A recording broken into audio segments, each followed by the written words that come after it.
fala assim, beleza então, vamos ver quem é Deus então. Deixa eu te falar uma coisa, se você não consertar o seu altar, Deus não desce com fogo.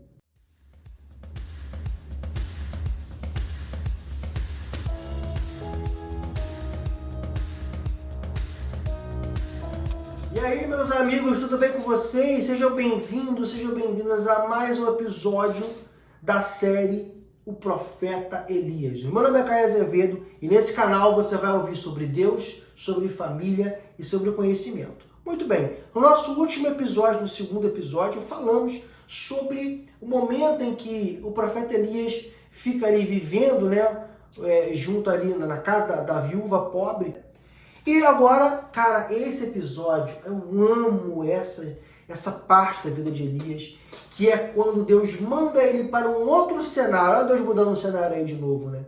Então observe que a história de Elias ela é repleta de transições de ciclos. Ela é cíclica, né? São vários ciclos diferentes ali que acontecem. E nesse cenário, o que acontece? Deus manda ele para o Monte Carmelo. Então acontece um movimento. Há um desafio entre o rei Acabe e Elias. Fala assim, beleza então, vamos ver quem é Deus então. O Deus que responder com fogo aqui, nesse lugar aqui, foi lá no Monte Carmelo, ele vai ficar sendo o Deus verdadeiro. Porque havia uma grande luta, né? O governo era a Bíblia fala que esse pagão, né, no caso ali, era considerado pagão, ou seja, não acreditava no Deus da Bíblia, e você tinha o povo, né, que estava sendo governado por esse governo, que servia ao Deus da Bíblia, ao Deus de Israel.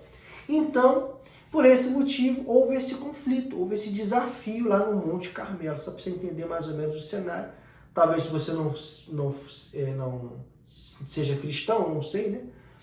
Então, basicamente isso. Então, estava lá Elias e estava ali os profetas de Baal de um lado, Elias do outro.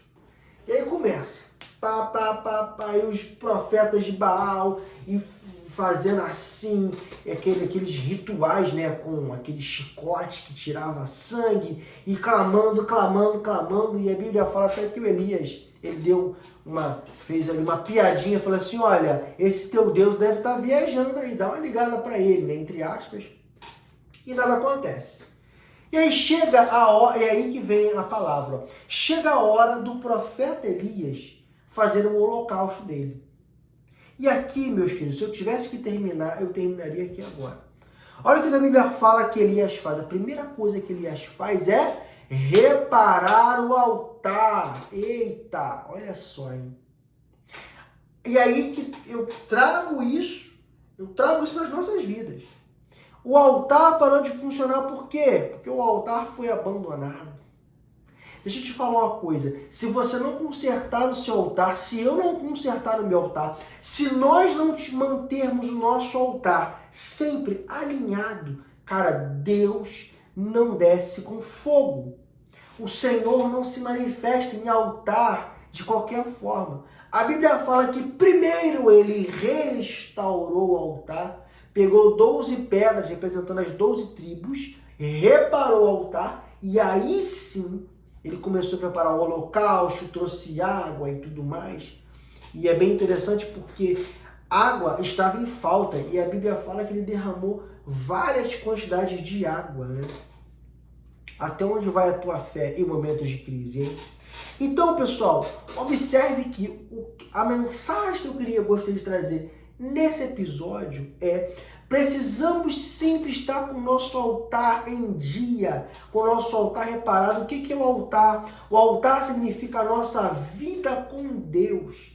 O altar significa o local espiritual, a nossa devocional, porque hoje não existem mais templos, né, feitos por mãos. Nós somos os templos vivos. Então, nossa vida, ela precisa estar sempre reparada, restaurada, para que o Senhor possa se manifestar. Então, eu queria que você fizesse uma reflexão agora. Como que está o seu altar? O seu altar está condizente com o que Deus está falando? O seu propósito, o seu destino está condizente com aquilo que Deus vai fazer na sua vida? Então, isso é algo que nós precisamos refletir todos os dias.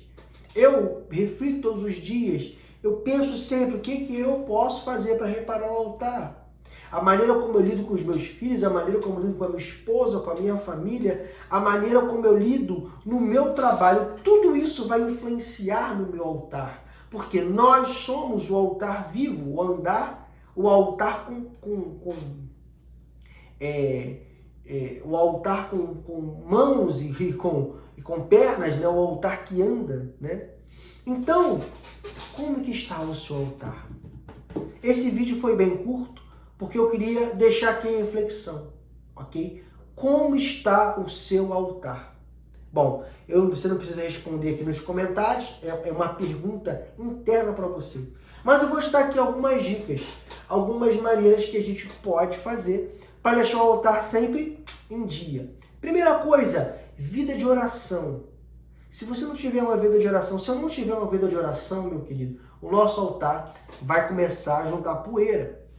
Palavra, Bíblia. Se você não lê Bíblia, como é que você vai entender o que Deus está falando na sua vida, cara? Cai para dentro da Bíblia, lê a Bíblia todos os dias. É um desafio para mim. Eu tento ler a Bíblia todos os dias, nem sempre eu consigo, mas é uma luta, né? A gente precisa buscar, orar e ler Bíblia, certo? E a terceira dica para a gente finalizar esse vídeo é: tenha uma vida com Deus, tenha uma devocional com o Senhor. Busque ao Senhor todos os dias e certamente o seu altar ele estará sempre pronto para receber o fogo do Senhor. Pessoal, esse foi o vídeo, terceiro capítulo. Eu espero que esse vídeo abençoe sua vida. Para mim é uma honra poder estar falando na sua vida. Um forte abraço, nos vemos no próximo vídeo. Valeu!